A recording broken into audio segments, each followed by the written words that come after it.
الحمدللہ رب العالمین والصلاة والسلام علی سید الانبیاء والمرسلین اما بعد فاعوذ باللہ من الشیطان الرجیم بسم اللہ الرحمن الرحیم۔ سورہ مومن چل رہی تھی اور 16ویں آیت کی تفسیر پر ہم پہنچے تھے۔ اس میں اللہ تبارک و تعالی نے قیامت کا حال بیان کرتے ہوئے ارشاد فرمایا کہ یوم ہم بارزون، جس دن وہ ظاہر کر دیے جائیں گے، لا یخفی علی اللہ منہم شیء، نہ مخفی ہوگی اللہ تبارک و تعالی پر کوئی بھی شے۔ اس کے بعد جو کچھ اللہ تعالی ارشاد فرما رہا ہے وہ اس وقت کا ہے کہ جب سب لوگ یعنی قیامت جب قائم ہوگی، پہلی مرتبہ سور پھونکا جائے گا، حضرت اسرافیل علیہ السلام سور پھونکیں گے اور سب کے سب ہلاک ہو جائیں گے۔ کوئی ایسا نہیں ہوگا کہ جو اللہ تبارک و تعالی کا ذکر کرنے والا ہو، دنیا میں کوئی کلام کرنے والا ہو۔ اس وقت اللہ تعالیٰ ایک سوال فرمائے گا، لمن الملک اليوم، آج کس کی بادشاہی ہے؟ یہ ایک سوال ہوگا لیکن کوئی جواب دینے والا نہیں ہوگا، تو خود اللہ تعالیٰ پھر ارشاد فرمائے گا، جواب دے گا، للہ الواحد واحد القہار، اللہ تبارک و تعالیٰ کی جو اکیلا ہے، سب پر غالب ہے، اس کی، یعنی سب پر غالب اکیلے اللہ تعالیٰ کی آج بادشاہی ہے۔ تو اللہ تعالیٰ کی بادشاہی تو ابھی بھی ہے، اللہ کی بادشاہی اس وقت بھی ہوگی۔ یہ برود قیامت ہی کیوں سوال کیا جائے گا کہ آج کس کی بادشاہی ہے؟ کیا دنیا میں اللہ تعالیٰ کی بادشاہی نہیں ہے؟ اللہ تعالیٰ کی حکومت، اللہ تعالیٰ سب پر حاکم نہیں ہے؟ ابھی بھی ہے، لیکن اس کی تفسیر یہ ہے، وضاحت یہ بیان کی گئی ہے کہ آج آپ مجازن حکومت کی یا حاکم ہونے کی یا مالک ہونے کی نسبت مخلوق کی طرف کر سکتے ہیں۔ یعنی اگر ہم یہ کہیں کہ پوری کائنات کا مالک کون ہے؟ یہ اللہ تبارک و تعالی۔ لیکن اگر ہم ایک گھر کی طرف اشارہ کر کے پوچھیں کہ بھئی یہ گھر کس کا ہے، اس کا مالک کون ہے، تو کوئی بھی نہیں کہتا کہ اللہ اس کا مالک ہے، بلکہ جو صاحب خانہ ہوتا ہے اسی کا نام لیا جاتا ہے۔ مثلا کوئی اکرم صاحب کا گھر ہے تو بولیں گے جی اکرم صاحب کا گھر ہے، یہ اس کے مالک اکرم صاحب ہیں۔ تو دنیا میں چونکہ اللہ تبارک و تعالی نے ہمیں مختلف چیزیں عطا فرمائی ہیں، تو ان کے مالک ہونے کی اور حاکم ہونے کی نسبت یا حکومت جس چیز کی ہمیں حاصل ہے اس حکومت کی نسبت ہماری طرف کی جا سکتی ہے۔ تو گویا کہ یہاں پر حقیقتاً اللہ تعالیٰ مالک ہے لیکن مجازاً ہم بھی ہیں۔ لیکن برود قیامت ایسا ہوگا کہ صرف حقیقت ہی حقیقت رہ جائے گی، مجاز ختم ہو جائے گا۔ اس وقت بادشاہی کی نسبت صرف اللہ تعالیٰ کی طرف ہی ہو سکتی ہے اور کسی کی طرف نہیں ہو سکتی ہے۔ تو وہاں پر گویا کہ مالکیت میں، حکومت میں، حاکم ہونے میں مجازاً بھی کسی کی شرکت نہیں ہوگی، اور اللہ تبارک و تعالیٰ ہی اپنی حکومت اور اپنی بادشاہت کا اظہار فرمائے گا۔ پھر ارشاد فرمایا کہ الیوم تجزا کل نفس بما کسبت، آج کے دن تجزا، بدلہ دیا جائے گا، کل نفس، ہر جان کو، بما کسبت، اس کے ساتھ جو اس نے کمایا، جو دنیا میں اس نے کمایا اس کا بدلہ اس کو دیا جائے گا۔ لیکن اس کا مطلب یہ نہیں ہے کہ جو اس نے نہیں کمایا اس کا بدلہ نہیں دیا جائے گا، اس کا بھی ہوگا۔ لیکن اس میں فرق یہ ہے کہ بعض اوقات ایسا ہوتا ہے، مثال کے طور پر اس کو اصل سمجھ لیجئے کہ ایک تو ہے ہمارا اچھا یا برا عمل، اس کو کہا جاتا ہے کہ جو ہم نے کمایا، اچھا عمل ہم نے کیا وہ ہمارا عمل ہے، اس کا اچھا بدلہ ملے گا۔ اگر خدا نہ خواستہ ہم نے برا عمل کیا تو اس کی شامت اعمال بھی ہمیں بھگتنی ہوگی۔ لیکن اس سے تھوڑا سا آگے بڑھیے، ایک ہوتا ہے کہ انسان کسی کو گناہ پر لگا دیتا ہے، برے کام کی ترغیب دے دیتا ہے، اس کا ذہن خراب کر دیتا ہے۔ اب یہ دوسرا شخص جتنے گناہ کرتا رہے گا، اگر گناہوں میں لگانے والے نے توبہ نہیں کی اور اسی حال میں مر گیا تو اس کے تمام گناہوں کا وبال اس کے لیے بھی ہوگا۔ اسی طریقے سے اس کے برعکس اگر کسی نے کسی کو نیکی کی ترغیب دے دی، اب عمل وہ کر رہا ہے، نمازیں پڑھ رہا ہے، روزہ رکھ رہا ہے، حج کر رہا ہے، زکوٰۃ دے رہا ہے، لوگوں کو تبلیغ کر رہا ہے، لیکن اس کا ثواب اس کو بھی ملے گا۔ تو اس کا مطلب یہ ہوا کہ دوسرے کے عمل کا بدلہ بھی ہمیں ملے گا، لیکن اس وقت کہ جب ہمارا کوئی عمل اس دوسرے عمل کی بنیاد بنا ہوگا۔ اگر ہمارا عمل کسی کے اچھے اعمال کی بنیاد بنے گا تو ہمیں اس کا اچھا بدلہ ملے گا، اگر ہمارا عمل کسی کے برے اعمال کی بنیاد بنے گا تو اس کا وبال ہم پر ہوگا۔ جیسے کہ نبی کریم صلی اللہ علیہ وسلم نے ارشاد فرمایا کہ جس نے دین میں کسی اچھے طریقے کی بنیاد رکھی تو قیامت تک جتنے لوگ اس پر عمل کرتے رہیں گے ان سب کا ثواب اس شخص کو ملے گا، اور جس نے دین میں کوئی برا طریقہ جاری کیا تو قیامت تک جتنے لوگ اس پر عمل کرتے رہیں گے ان کا وبال اس شخص پر ہوگا۔ لہٰذا یہ اچھی طرح یاد رکھیں کہ اس قسم کی آیات جس میں فرمایا گیا کہ انسان کو صرف اپنے ہی کیے کا بدلہ ملے گا، اس سے مراد یہ ہے کہ جس عمل کا تعلق اس کی ذات سے ہے، اور جو دوسرے لوگوں نے کیا، اگر اس کا کوئی عمل ان کے اعمال کی بنیاد بن رہا ہے تو اچھا یا برا جو بھی اس کا عمل تھا اور جو ان کے اچھے یا برے اعمال تھے، اس کے عمل کی بنیاد بنتے ہوئے یا اس کے عمل کی وجہ سے اس کا بھی وبال یا اس کا انعام اس شخص کو حاصل ہوگا۔ اسی طریقے سے اگر کوئی شخص اپنی اولاد کو نیک بنا کر چلا جاتا ہے اور وہ نیک اولاد اس کے لیے دعائیں کرتی ہے تو ان کی دعا کی وجہ سے بھی اس کو نفع ملے گا اور درجات کی بلندی کا سامان ہے۔ جیسے کہ نبی کریم صلی اللہ علیہ وسلم فرماتے ہیں کہ ایک شخص کا مرنے کے بعد درجہ بلند ہوا تو اس نے اللہ تعالیٰ کی بارگاہ میں پوچھا کہ یا رب کریم، میرے تو نیکیوں کا سلسلہ میرے مرنے کے ساتھ ہی بند ہو گیا ہے، یہ کون سا ایسا عمل ہے کہ جس کی بنا پر میرے درجات کی بلندی ہوئی ہے؟ تو اللہ تبارک و تعالیٰ ارشاد فرمائے گا کہ تیری نیک اولاد نے ابھی تیرے لیے دعائے مغفرت کی ہے، یہ اس کے بدلے میں تیرا ایک درجہ بلند ہوا ہے۔ تو غرض یہ کہ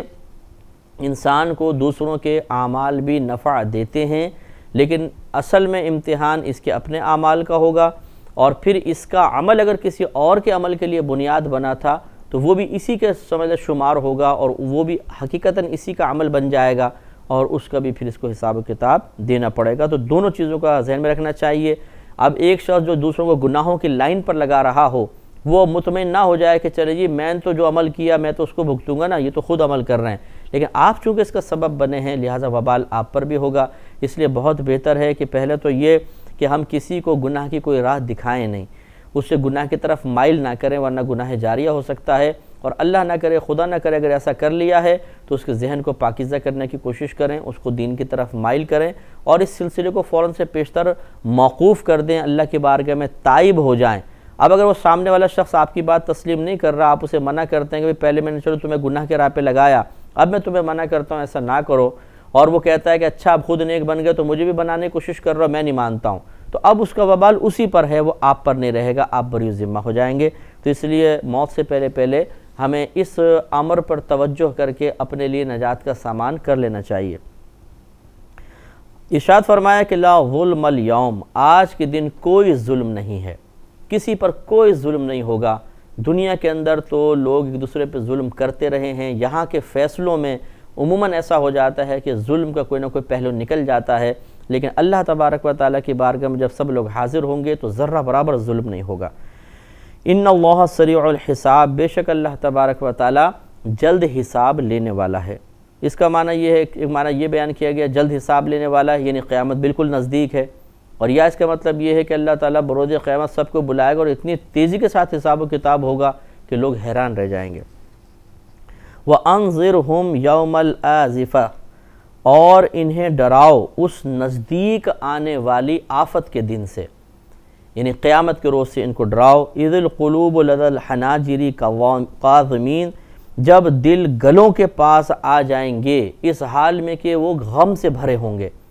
یعنی غم زدہ دل جو ہوں گے یہ گلے کے پاس آ جائیں گے۔ گلے کے پاس آنے کے مطلب آپ کو دیکھا ہوگا جب خوف پیدا ہوتا ہے اور حقیقی خوف تو دل تیزی کے ساتھ دھڑکتا ہے، بہت ہی تیزی کے ساتھ دھڑکتا ہے، اور ایسا لگتا ہے کہ حلق میں آ جائے گا۔ تو وہاں کا جو معاملہ ہوگا جس کی شدت کا اندازہ آج دنیا میں کسی کو بھی نہیں ہے، وہاں کی حقیقی شدت کا اندازہ یعنی انبیاء علیہ السلام کو تو ہوتا ہے، یہ جو اولیاء عظام ہیں، صحابہ کرام تھے جن کو اعلیٰ درجے کی معرفت حاصل تھی، وہ تو وہاں کی کیفیات کو بالکل اللہ تعالیٰ کی عطا سے اس کا اندازہ کر سکتے تھے، یا ہم جیسے غافل جو لوگ ہیں یا کفار وغیرہ ہیں انہیں وہاں کی ابھی وہاں کی سختیوں کا کوئی اندازہ نہیں ہے۔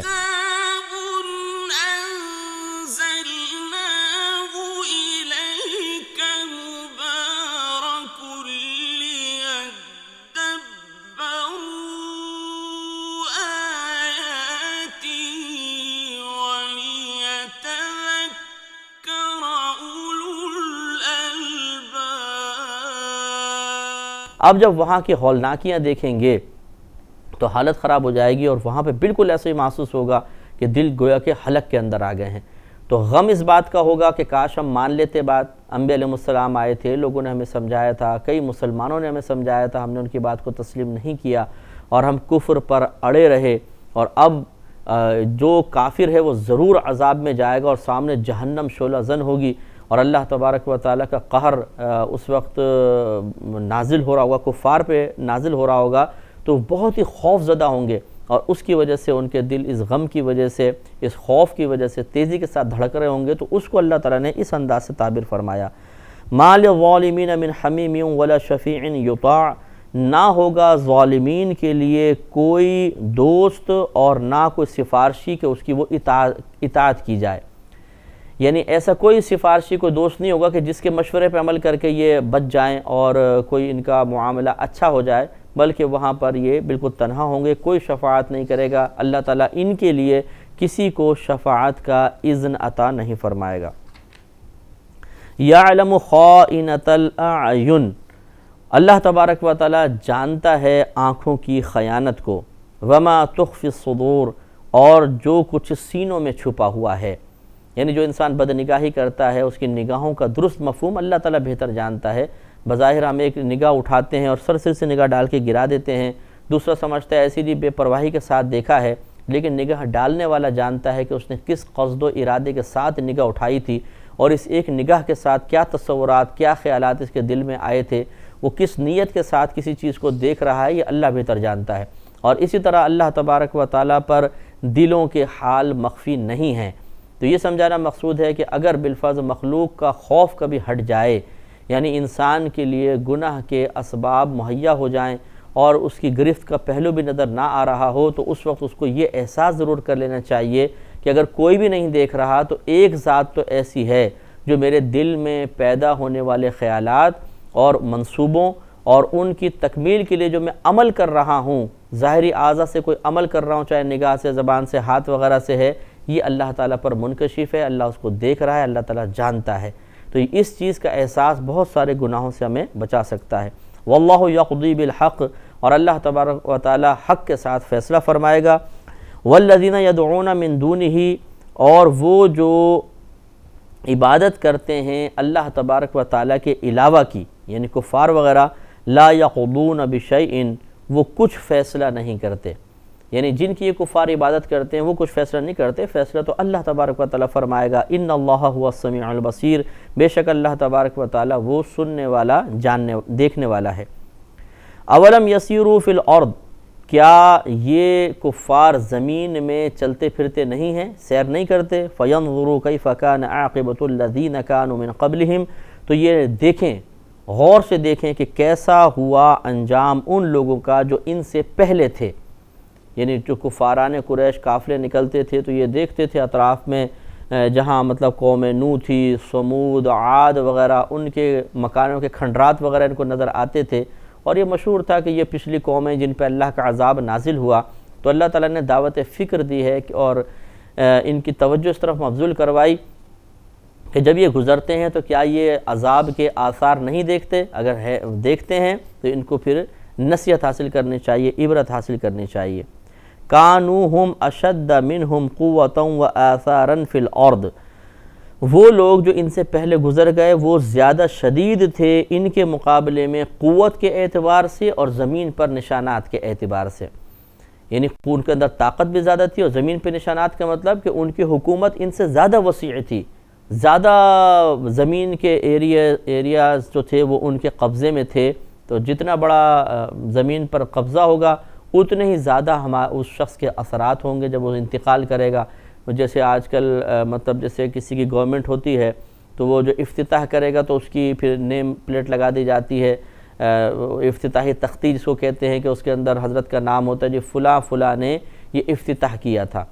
تو جس کا جتنا بڑا دائرہ حکومت ہوتا ہے وہ وہاں اتنے وسیع علاقے میں جا کر اس طرح افتتاح وغیرہ کرتا ہے، تو اتنی چیزیں اس کے لیے مخصوص ہوتی ہیں کہ دیکھیں جی یہ بھی فلاں نے کیا تھا، یہ بھی فلاں نے کیا تھا، یہ بھی